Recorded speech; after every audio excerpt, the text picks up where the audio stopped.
Hello dear viewers, welcome to Hasanzoy Academy.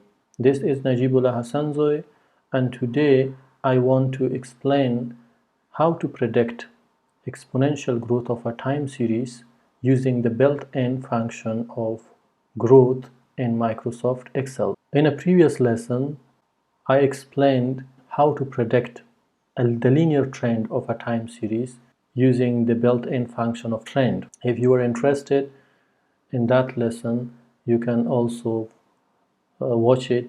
I will put its link in the comment below this video. Let's start our lesson. Our today's lesson is about predicting exponential growth of a time series variable. We predict the future values of a time series variable.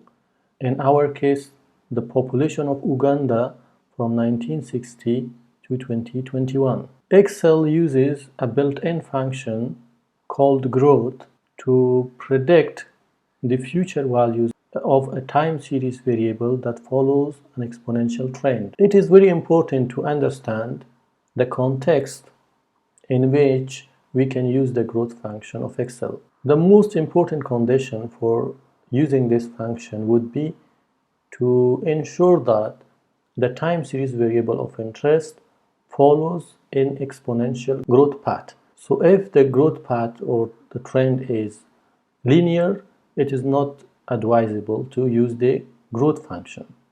Instead, we could use the trend function.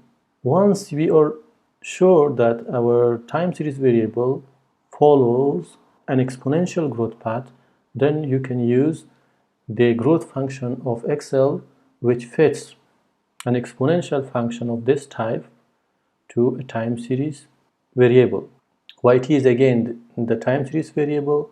In our case, it is the population of Uganda. A is again the initial value and intercept, E is constant, B is slope, and X is the trend variable.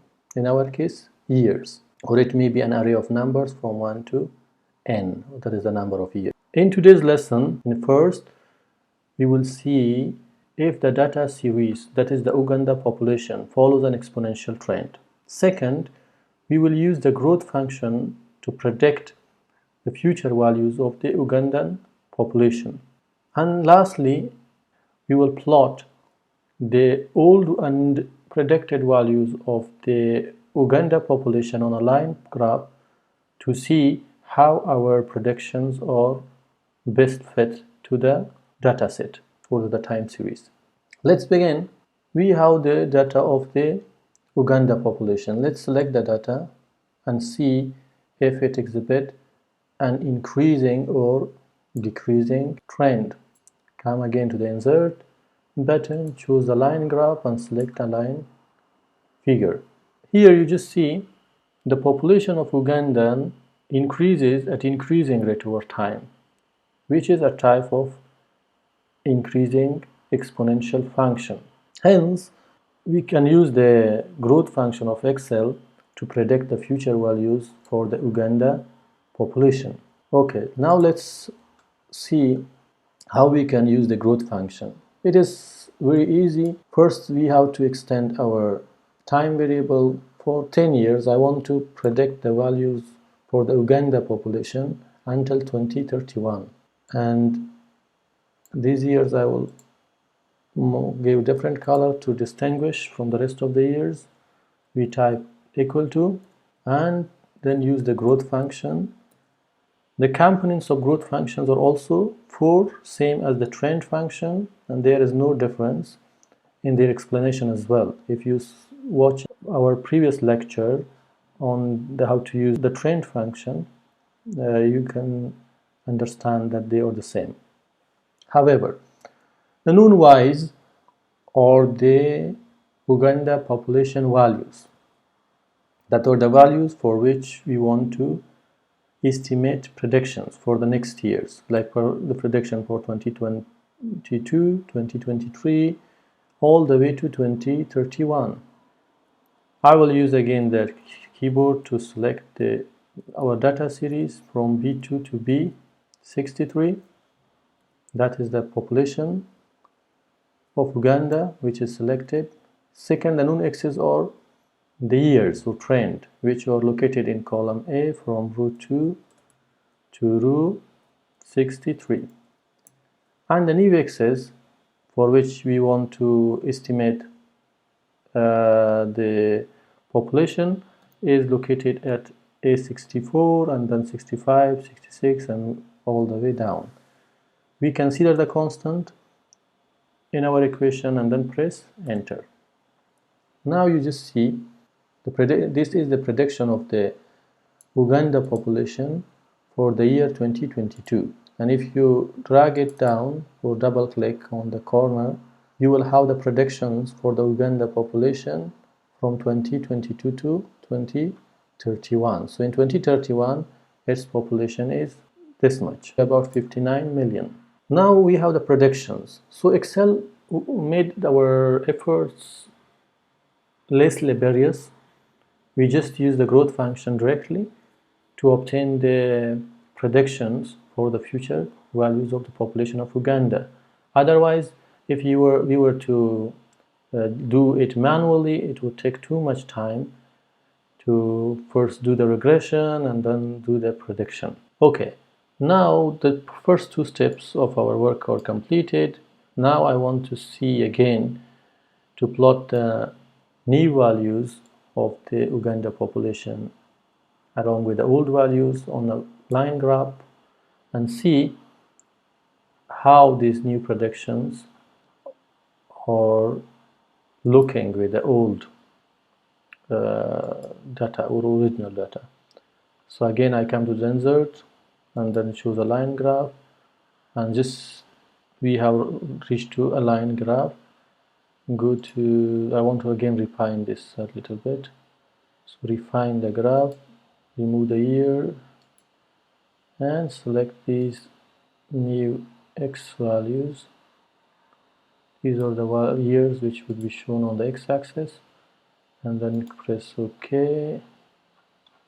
So okay, now we don't need the legend. Okay, you just, in this case you see the population of Uganda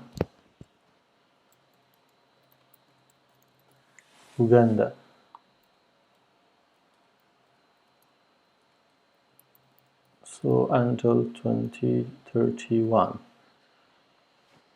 This is our until the year 2021 we have the original data. After 2021 this is the prediction.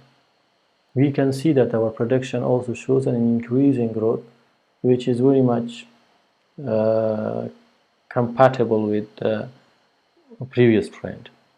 It means that our exponential predictions or our predictions fit the history of the data.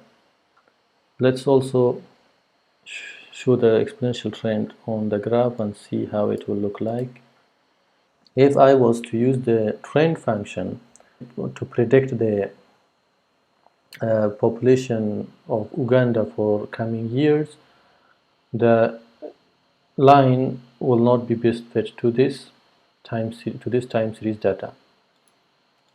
So let me change it to exponential, and then you see when I change to an exponential equation, or the fitted line is now an exponential function, which is very best fit to the data series. And I want to display the equation as well, and also want to change these scientific values to numbers. Here you see this is our final product. So at the end of the day, we now reach to our estimation.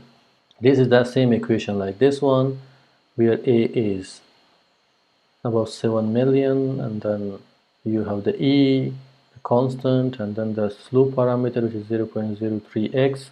And this is the way how we can estimate the future values of a population for a time series variable using the growth function of Excel. I hope you have understood and learned the growth function, how to and when to use this function, how to interpret the results and check whether you are using the right method, statistical methods for your work or not. Should you have any questions, comments, suggestions, you can leave your comments. I would read and respond to your comments. Until our next lessons, bye.